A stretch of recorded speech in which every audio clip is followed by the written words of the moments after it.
What we're really going to focus on is what to watch out for, what pitfalls to avoid when it comes to Roth conversions. Good afternoon. So markets have taken a little bit of a breather here recently, looking for some direction, but then we have a bit of a surprise from the Fed minutes here this week.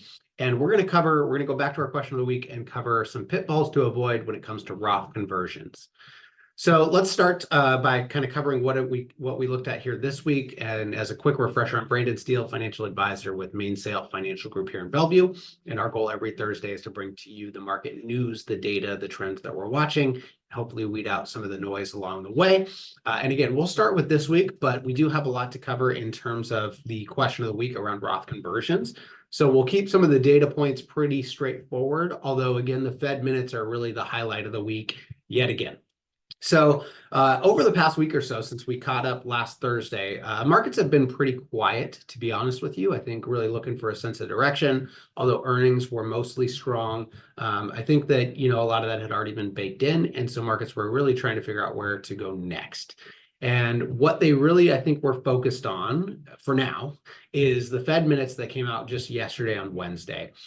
This obviously gives a little more of a glimpse into what was covered in the Fed meeting and kind of a behind the curtains view of what was discussed. And what I'll share to kind of summarize what came out of the minutes is that I think that it certainly highlighted even more concern around progress on inflation than really might have seemed the case when we heard Fed Chair Powell in the press conference just a few weeks back. Some kind of points to highlight is that it suggested that many were kind of unsure if policy is restrictive enough at the current levels.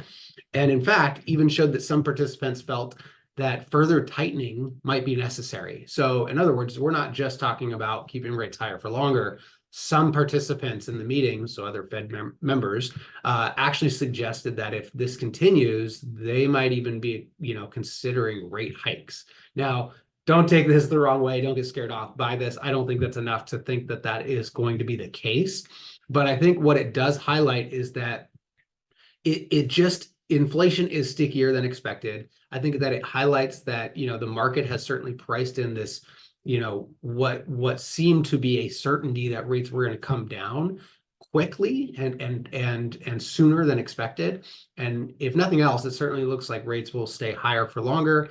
And, even the idea that some Fed members are now considering hikes certainly throws that idea of the certainty, quote unquote, out the window in terms of when rates might come down. So again, I think it just puts a little bit of pressure on the markets, given that, I think a lot of what we've seen is kind of on the back of the idea that rates are going to come down, and minutes would suggest that certainly is not, a set in stone path here for the Fed ahead.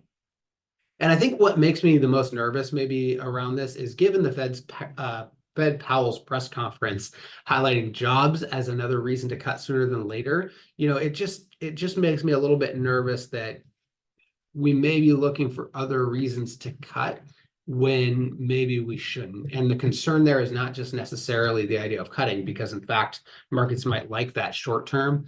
But if we do this before before inflation actually starts to pull back and we actually get a little bit of pressure off of that, it could let that, open that bottle right back up, and we could start to see inflation pressures again at even higher levels. So that's the big thing to watch. Again, maybe my concern is not necessarily what we heard in the minutes, because I don't think that's much of a surprise, to be honest with you. However, I think what is concerning is maybe the fact that the press conference would have led us to believe that, we're looking for other reasons to cut now, basically. So coming up, just keep in mind, markets are closed on Monday, so we have a bit of a shorter week in terms of trading. Then we gear up for a little more inflation data to kind of end the month here. So have a great Memorial weekend coming up. But before we break today, I do want to cover a really strong question of the week, which is about Roth conversions. And what we're really going to focus on is what to watch out for, what pitfalls to avoid when it comes to Roth conversions. And if you would like a little bit more detailed version of this, we just actually went live with a new blog post about this. So feel free to go to our website or, let me know and I can send it to you as well. But again, we're going to focus really on the pitfalls of Roth conversions and what to be aware of.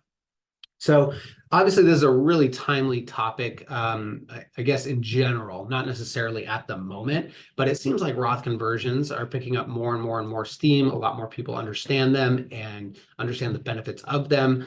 However, it's important to note that not always are Roth conversions right, or that we want to just go all in on Roth conversions, because there are some big pitfalls to watch out for. And what we're going to cover today is maybe 4 of the top ones that we see. The first being aware of tax brackets. So when we convert from Roth, now this is separate from contributions. This is not new money going in. What conversions mean is we take pre-tax or traditional IRA or 401k dollars and turn them into Roth. The benefit of that, of course, is that we get tax-free growth from there. The challenge of that, of course, is if we're going to go from a tax scenario to a tax-free scenario, the IRS is going to want their share. And so this is all considered ordinary income in the year that you do it. And so you just want to be really cautious when you do these conversions to make sure. It doesn't mean don't bump up tax brackets, but understand if you are going to bump up tax brackets, what bells and whistles you might hit, and make sure that that extra tax that you might be paying actually creates a tax benefit for you over the long run. The second is, where will these taxes come from? So when you convert from pre-tax to Roth, there's 2 ways, right? Again, you're going to pay extra taxes. There's 2 ways you can do that. One is you can withhold money from that conversion. So just like taking a distribution, you can say, I'm going to withhold 10 or 20% or whatever it might be. And basically that would hopefully offset some of the future tax impact. The second, which generally is the best if possible, is to actually pay out of cash. Because what that means is, instead of converting from pre-tax to Roth and losing money in tax as a result, if you can pay in cash at the end of the year, or maybe an estimated, depending on how much you're doing for the year, either way, it actually creates a bit more of a savings effect, because now you've kept the same dollar amount, but you actually now have a tax-free asset as opposed to a taxable asset. So from an after-tax perspective, you actually have a little bit more in your nest egg at the end of the day.